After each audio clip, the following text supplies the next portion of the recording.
Top 5 best smartphone जो 10,000 रुपए की कीमत के अंदर आते हैं। जी हाँ, और आज की इस वीडियो में मैंने हर किसी ब्रांड के फ़ोन को उठाया है, जैसे कि आपका सैमसंग हो गया या फिर इन्फिनिक्स हो गया। ओवरऑल एक एक फ़ोन हर ब्रांड से उठाया है और 10,000 की कीमत में जो अच्छे से अच्छा स्मार्टफोन हो सकता था उसको उठाया। तो चलिए फटाफट से वीडियो को स्टार्ट करते हैं, टाइम को ना वेस्ट किए हुए। और आप भी टाइम को ना वेस्ट किए, अभी कभी वीडियो को लाइक कर दीजिए, क्योंकि ये सारी चीज़ें ढूंढने में थोड़ा बहुत टाइम लगा है, तो लाइक भी लगने चाहिए वीडियो में। तो लाइक जरूर से कीजिए, चैनल पर पहली बार आए तो सब्सक्राइब जरूर से कीजिए। चलिए फटाफट से वीडियो को स्टार्ट करते हैं। तो दोस्तों सबसे पहला स्मार्टफोन निकल कर आता है सैमसंग ब्रांड की तरफ से। जी हाँ, सैमसंग गैलेक्सी M12। उसमें क्या स्पेसिफिकेशन है वो मैं फटाफट से आप लोगों को बताता हूँ। देखिए, सबसे पहले अगर आप लोग देखेंगे डिस्प्ले की तरफ, तो वहाँ पर आप लोगों को देखने को मिलने वाली 6.5 इंच की HD+90 Hz की नॉच डिस्प्ले के साथ में आएगा ये, जहां पर आप लोगों को सैमसंग एnynes का प्रोसेसर देखने को मिलने वाला है। और एक सबसे अच्छी बात जो कि 8nm पर बेस्ड है, मतलब परफॉर्मेंस काफ़ी ज़्यादा अच्छी देखने को मिल जाएगी आप लोगों को इस फोन में। और यहाँ पर बात कर लेते हैं स्टोरेज के बारे में, तो 4GB की रैम एंड 64GB का इंटरनल स्टोरेज आप लोगों को देखने को मिल जाएगा।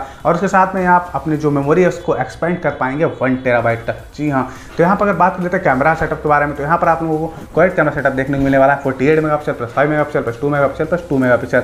यहाँ पर मैं बोलूँगा कैमरा क्वालिटी काफ़ी ज़्यादा बेटर है, क्योंकि सैमसंग का कैमरा है तो ओवरऑल कैमरा जो पिक्चर्स होंगी आपको काफ़ी ज़्यादा अच्छी आने वाली हैं। यहाँ पर अगर बात करेंगे फ्रंट कैमरा के बारे में, तो 8 मेगापिक्सल का सेल्फी शूटर देखने को मिलने वाला है। 6000 mAh की बैटरी दी गई है, 15 वाट का चार्जर देखने को मिल जाता है टाइप सी पोर्ट के साथ में।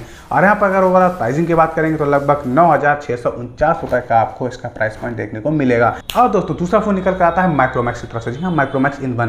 अब देखिए, बहुत से लोग बोलेंगे कि माइक्रोमैक्स का भी एक और फोन आया है, तो देखिए एक सिंपल सी चीज़ मैं बता दूँ, ऐसा नहीं है कि जो पिछले हफ्ते या पिछले महीने फ़ोन लॉन्च हुए हैं वही अच्छे हैं। आप लोग पूरे मार्केट पे एक बार नज़र दौड़ाओ तो वहाँ पर आप लोगों को जो पहले फ़ोन लॉन्च हुए थे वो भी काफ़ी ज़्यादा अच्छे हैं। तो यहाँ पर बात कर लेते हैं माइक्रोमैक्स इन I के स्पेसिफिकेशंस के बारे में, तो यहाँ पर आप लोगों को देखने को मिलती है 6.67 इंच की FHD प्लस डिस्प्ले। यहाँ पर अगर प्रोसेसर की बात करेंगे तो मीडियाटेक हेलियो G80 प्रोसेसर दिया गया है। और मैं एक चीज़ सिंपल से बोल दूँ, एक अच्छा खासा गेमिंग आप इसमें कर सकते हैं without any problem, without any hanging. और यहाँ पर बात कर लेते हैं स्टोरेज के बारे में, तो 4GB का रैम एंड 64GB का इंटरनल स्टोरेज देखने को मिल जाएगा। और ट्रिपल रियर कैमरा सेटअप देखने को मिलेगा। जी हाँ, जहाँ पर आप लोगों को 48 मेगापिक्सल का मेन कैमरा दिया रहेगा, प्लस 2 मेगापिक्सल के और दिए रहेंगे। मतलब कैमरा वाइज मैं बोलूँगा ठीक है, बढ़िया आएगा, क्योंकि 48 मेगापिक्सल दिया है तो अच्छा ही आने वाला है। और यहाँ पर आप लोगों को 8 मेगापिक्सल का सेल्फी शूटर देखने को मिलने वाला है। उसके साथ में ही 5000 mAh की बैटरी देखने को मिलेगी और 18 वाट का चार्जिंग देखने को मिलेगा। और दोस्तों अगर बात कर लेते हैं तीसरे स्मार्टफोन के बारे में, लेकिन उससे पहली बात तो ये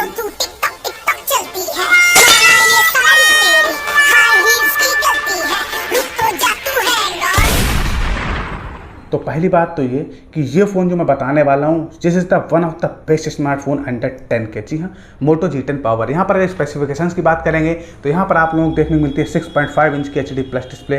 वहीं पर आप लोगों को नॉच देखने को मिल जाती है और क्वालकॉम स्नैपड्रैगन 460 चिपसेट दिया गया है। मैं बोलूँगा ठीक ठाक चिपसेट है, बढ़िया चिपसेट है, डेली टू डेली यूज़ के लिए काफ़ी ज़्यादा बेटर रहने वाला है। और यहाँ पर आप लोगों को 4GB रैम एंड 64GB का इंटरनल स्टोरेज देखने को मिलने वाला है। अगर कैमरा सेटअप की बात करेंगे तो काफ़ी ज़्यादा बढ़िया मुझे लग रहा है, क्योंकि 48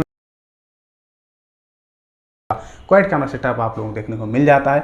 मतलब इससे फोटोग्राफी आप अच्छी खासी कर सकते हैं। यहाँ पर अगर बात करेंगे सेल्फी शूटर के बारे में, तो 8 मेगापिक्सल की सेल्फी दी गई है। उसके साथ में आप लोगों को 6000 mAh की बड़ी बैटरी दी गई है और 20 वाट का चार्जर दिया गया है। यहाँ पर चार्जिंग जो सिस्टम है वो भी काफ़ी ज़्यादा अच्छा है, लगभग 2 घंटे में आपका फ़ोन चार्ज हो जाएगा। अगर बात कर लेते हैं बिल्कुल लास्ट में प्राइसिंग के बारे में, तो 9999 रुपये की प्राइसिंग देखने को मिलने वाली एग्जैक्ट 10,000। दोस्तों अगर बात कर लेते हैं अपने फोर्थ स्मार्टफोन के बारे में, जो कि निकल कर आता है इन्फिनिक्स की तरफ से। जी हाँ, इन्फिनिक्स HOT 10S काफ़ी ज़्यादा बेटर फ़ोन है। यहाँ पर अगर स्पेसिफिकेशंस की बात करेंगे तो यहाँ पर आप लोगों को देखने को मिलती है 6.82 इंचेस की HD नॉच डिस्प्ले। उसके साथ में आप लोगों को मीडियाटेक हेलियो G85 प्रोसेसर देखने को मिल जाता है और 48 megapixel plus 2 megapixel plus AI lens आप लोगों को रियर साइड में देखने को मिल जाता है। 8 मेगापिक्सल की सेल्फी शूटर दी गई है और यहाँ पर आप लोगों को 6000 mAh की बैटरी देखने को मिलने वाली है। और चार्जर नॉर्मली ही रहने वाला है, कोई फास्ट चार्जर होता नहीं है इन्फिनिक्स का, तो मतलब हल्का ही चलता है मामला। लेकिन मैं यहाँ पर बोलूँगा 10,000 रुपये के अंदर ये भी एक काफ़ी अच्छी डील बन जाती है। मतलब मैंने ओवरऑल जितने भी फ़ोन लिए ना, सारे ही बेस्ट फ़ोन हैं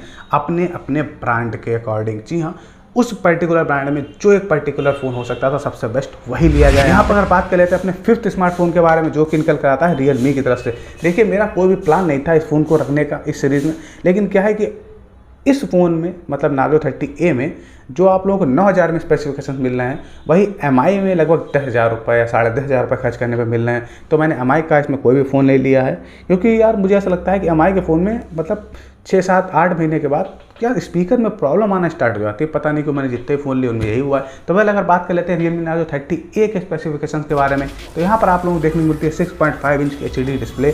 यहाँ पर आप लोगों को नॉच देखने को मिलने वाली है। Mediatek Helio G85 प्रोसेसर दिया गया है। मैं फिर से एक बार बोलूँगा, काफ़ी बढ़िया तगड़ा प्रोसेसर है, एकदम गेमिंग प्रोसेसर। आप मतलब अच्छी खासी गेमिंग कर सकते हैं आप इसके साथ में।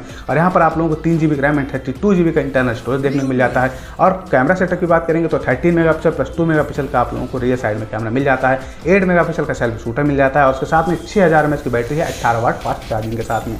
मैं बोलूँगा लगभग 2 घंटे में ये भी चार्ज हो जाएगा आपका फ़ोन। तो ओवरऑल अगर बात करेंगे प्राइसिंग के बारे में, तो 8,999 रुपये, सिर्फ और सिर्फ 9,000 रुपये में ये पैकेज आप लोगों को देखने को मिल रहा है। लेकिन अगर आप बिल्कुल लास्ट में पूछेंगे मेरा ओपिनियन, मतलब मैं किस ब्रांड के साथ में या फिर किस फ़ोन के साथ भी जाना चाहूँगा, तो यार मेरा सीधा पहले तो आप बताइए कि आप कौन सा फ़ोन लेना चाहेंगे इन 5 स्मार्टफोन में। कमेंट बॉक्स में पहले बताइए, फिर मैं बताता हूँ कि भैया मैं कौन सा फ़ोन लेना पसंद करूँगा अगर मेरा बजट रहता है 10,000 रुपये के अराउंड। देखिए, मुझे किसी ब्रांड से बहुत ज़्यादा फ़र्क नहीं है, ठीक है ना, चाहे Realme का हो चाहे Infinix का हो। मुझे चाहिए ओवरऑल अच्छा पैकेज 10,000 रुपये के अंदर। तो मैं जाना पसंद करूँगा Moto G10 पावर के साथ। उसमें आपको सारी ही चीज़ें एक बढ़िया क्वालिटी की दी गई है, मतलब बैटरी भी अच्छी दी है, कैमरा बढ़िया दिया है, प्रोसेसर भी बढ़िया ही दिया है, ठीक है ना, डेली टू डेली लाइफ के हिसाब से। तो ओवरऑल मैं बोलूँगा वो काफ़ी ज़्यादा बेटर फ़ोन लगता है। और उसमें एक और प्लस पॉइंट ये है कि वो एक स्टॉक एंड्रॉयड है एकदम, मतलब कोई ऐड वैड फालतू की चीज़ें नहीं, सिर्फ काम की चीज़। तो आई होप आप लोगों को आज का वीडियो जरूर से पसंद आएगा। वीडियो पसंद आता है तो वीडियो को लाइक जरूर से किया करो, क्योंकि काफ़ी सारा टाइम लगता है भैया इतनी सारी खोजबीन करने में, तो थोड़ा लाइक भी आएंगे तो अच्छा लगता है। तो वेल, आज की इस वीडियो में बस इतना ही था। तो चलिए फिर मिलते हैं आप लोगों से एक नई और एक्साइटिंग वीडियो के साथ। तब तक के लिए हंसते रहिए, मुस्कुराते रहिए। जय हिंद।